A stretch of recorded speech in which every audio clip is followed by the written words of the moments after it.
یہ واقعہ میرے خود کے ساتھ ہوا تھا جب میں، میرا دوست اور اس کی فیملی سیر کے لیے ہنزا گئے تھے۔ رات کا دوسرا پہر ختم ہونے کو تھا۔ ہم ناران سے 12-13 گھنٹے کا سفر کر کے علی آباد پہنچے، جو کہ ہنزا کا ایک پرسکون اور پہاڑوں سے گھرا ہوا علاقہ ہے۔ چونکہ ہنزا کے لوگ صرف دن میں ہی کام کرتے ہیں اور وہاں سردی بھی انتہا کی ہوتی ہے، جس کی وجہ سے وہاں بہت سناٹا اور وحشت پھیلی ہوئی تھی، اور اسی وجہ سے ہمیں کمرہ تلاش کرنے میں کافی دشواری ہوئی۔ کافی پھرنے پر بھی ہمیں ہوٹل پسند نہیں آ رہا تھا۔ دیکھتے دیکھتے ہم ایک ریزورٹ کے باہر پہنچے، لیکن سب سو چکے تھے۔ ہم نے اونچی آوازیں دیں تو ایک لڑکا آیا اور ہمیں کمرے دکھائے، جو ہمیں پسند بھی آ گئے۔ سامان رکھنے کے بعد ہم اپنے اپنے کمروں میں چلے گئے۔ مجھے ایسا احساس ہوا جیسے مجھے کھڑکی سے کوئی دیکھ رہا ہے، لیکن جب میں نے باہر دیکھا تو وہاں کچھ بھی نہیں تھا۔ میں نے پردے ٹھیک کیے اور باہر کھڑا ہو کے اپنے دوست کا انتظار کرنے لگا تاکہ ہم کھانا لانے جا سکیں، اور اسی دوران مجھے ایسا احساس ہوا جیسے کوئی میرے بالکل پاس کھڑا ہے اور مجھے دیکھ رہا ہے۔ میں نے ادھر ادھر اچھی طرح دیکھا لیکن کچھ بھی نہیں تھا۔ میں نے اسے اپنا وہم تصور کیا اور ہم کھانا لینے کلیم آباد چلے گئے۔ واپس آ کر ہم نے ساتھ کھانا کھایا، اور جب میں اپنے کمرے میں پہنچا تو دیکھتا ہوں کہ میرا سامان جہاں رکھا تھا وہاں نہیں ہے، ان کی جگہ تبدیل کی جا چکی ہے اور سامان سلیقے سے رکھا ہوا ہے۔ یہ کام بیل بوائے کا ہو سکتا ہے۔ میں یہی سوچ رہا تھا کہ اچانک سے دروازہ کھٹکانے کی آواز آئی۔ جب میں نے دروازہ کھولا تو باہر اتنا سناٹا تھا کہ اگر سوئی بھی گرے تو آواز کرے۔ البتہ میرے والی راہداری کے آخری والے کمرے کی بتیاں جل رہی تھیں، اور باہر ایک جوتا پڑا ہوا تھا، جسے دیکھ کر میں گھبرا گیا، کیونکہ بیل بوائے کے مطابق اس منظر پر صرف ہم ہی تھے۔ میں نے کافی دروازہ کھٹکایا لیکن اندر سے کوئی آواز نہیں آئی، اور اچانک سے اس کی بتی بند ہو گئی۔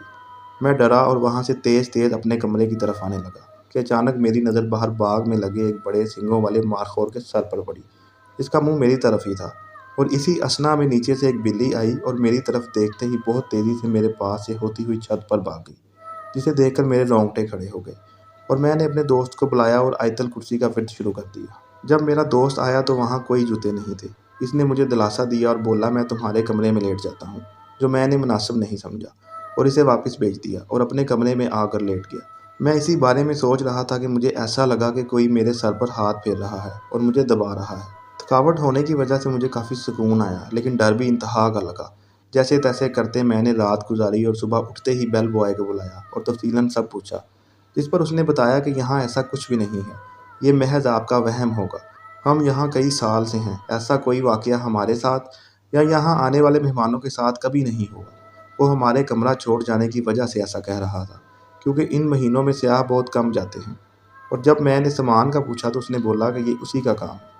تب میں نے اس کو اپنے کمرے میں جانے سے بالکل منع کر دیا، لیکن میں دروازہ کھٹکانے اور بتیاں جلنے بجھنے والا معاملہ کیسے بھول سکتا تھا۔ خیر، ہم نے دن گزارا اور رات کو پھر سے میں اپنے کمرے میں گیا تو میرا سامان پھر سے سلیقے سے رکھا ہوا تھا، جس پر مجھے غصہ بھی آیا اور حیرانی بھی ہوئی کہ میرے منع کرنے کے باوجود بیل بوائے کمرے میں کیوں آیا۔ چونکہ رات ہو چکی تھی تو سوچا صبح پوچھوں گا۔ رات پھر سے کسی نے دروازہ کھٹکایا۔ ڈرتے ہوئے جب میں نے دروازہ کھولا تو وہی سناٹا، اسی کمرے کی بتیاں جل رہی تھیں، جسے دیکھ کر میری سانس بند ہونے کو آ گئی اور حلق بالکل خشک ہو گیا۔ میں نے جلدی سے دروازہ بند کیا، لیکن ایسا احساس ہوا کہ کوئی اندر آیا ہے۔ میں نے آیت الکرسی اور کل پڑھنے شروع کر دیے اور بولا تم جو بھی ہو چلے جاؤ یہاں سے۔ میں اسی ڈر سے لیٹ گیا اور سونے کی کوشش کرنے لگا، لیکن پھر گزشتہ رات کی طرح مجھے احساس ہوا کہ میرے بالوں میں کوئی ہاتھ پھیر رہا ہے اور مجھے دبا رہا ہے۔ وہ رات مجھے میری آخری رات لگ رہی تھی۔ جب صبح ہوئی تو میں نے بیل بوائے کو بلایا اور تھوڑا غصہ کیا کہ میرے منع کرنے کے باوجود وہ میرے کمرے میں کیوں گیا۔ اس نے ٹال مٹول کرنے کی کوشش کی، لیکن میں کافی باضد تھا۔